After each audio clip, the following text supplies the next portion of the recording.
আম্মু এই দেখো কালকে রাত্রে আমি ফেসবুক খুঁজছি। তুমি ফেসবুকে কি কি করো? আমি তো তেমন কিছু বুঝি না, সামনে যেটাই হেডাই টিপি। তোমার বাবার ফেসবুক বাবাকে রিকোয়েস্ট দাও, রিকোয়েস্ট দিলে কি হয়? ফেসবুকে বন্ধু হয়। ও বুঝছি, আমার তো মেলা মানুষ কালকে থেকে পারে ইনা রিকোয়েস্টশিপ, এইটাই মনে হয় ফ্রেন্ডশিপ না?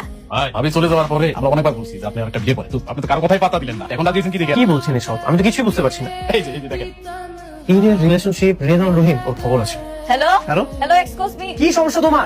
না কোনো সমস্যা নাই তো। কোনো সমস্যা না হলে তুমি আমাকে ফেসবুকে স্ট্যাটাস দিয়েছো কেন? ও হ্যাঁ হ্যাঁ, ওইটা তো বন্ধু বানানো সিস্টেম। ফেসবুকে আমি বন্ধু বানাই, আমি ফেসবুকে ঘাটতে ঘাটতে দেখছিলাম ইনা রিকোয়েস্টশিপ, ওইটা আমিও চালু করে দিলাম। স্টুপিড! ওটার মানে হচ্ছে তুমি আর আমি প্রেম করি। সি সি সি, তবা তবা, এগুলো কি কোন ভাইজান? তুমি এক্ষুনি ফেসবুক থেকে ডিলিট করো। আচ্ছা আচ্ছা, আমি করতেছি। কি থেকে কি হয়ে গেল? ফেসবুকে তোমার আব্বুরে যে বন্ধু বানাইতে গেছিলাম, ওই জায়গায় নাকি কি করে ফেলাইছি, এখন নাকি কি আমার আর তোমার আব্বুর প্রেম হয়ে গেছে, এটা নাকি হয়ে গেছে। মোবাইলটা বন্ধ করে দিই, নাহলে কেটে না কেটে আবার দেখবো, এরপর মা আমি সব যাইবো। আরে বুকা, মোবাইল বন্ধ করলে ফেস বন্ধ হয় না।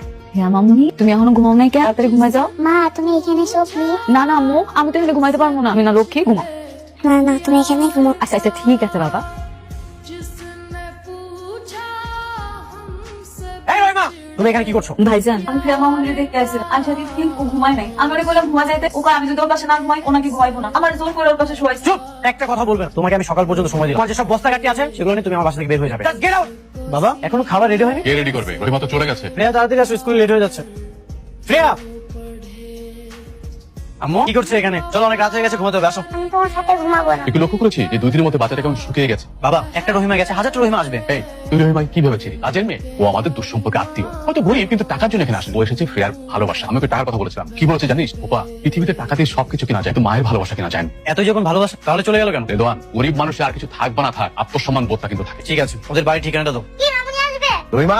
যাবা দেখে তা আপনি রহিমা, আমি সরি। যাও হইছে, বাদ দেন না। আপনি এখানে আইছেন তাতে খুশি হইছি, কেন আইছেন কোন? আমি তোমাকে নিতে এসেছি। স্যার আমি যার যাইতে পারবো না। কেন, কি হয়েছে? বাবাজি রহিমার বিয়ে ঠিক করছি আগামী শুক্রবার।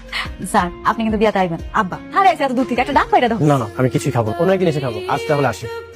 কে কি খবর? রহিমা কি আসতেছে? রহিমা আর আসবেন। এত রেগে আছে? রেগে আছে সেই জন্য না বাবা, ওর বিয়ে ঠিক হয়েছে। ও বাবা আমার কেন জানি খুব খারাপ লাগছে। কেন? বিয়ের জন্য? বিয়ের জন্য তো সেই প্রথম থেকে খারাপ লাগছে, কিন্তু যখন জানতে পারলাম ওর অন্য একটা জায়গায় বিয়ে ঠিক হয়েছে তখন থেকে আরো অনেক বেশি খারাপ। তোকে একটা কথা বলি, আমার কথাটা রাখবি? বলো বাবা। তুই রহিমার কাছে যা, গিয়ে বল যে ওই লোকে বিয়ে করবি।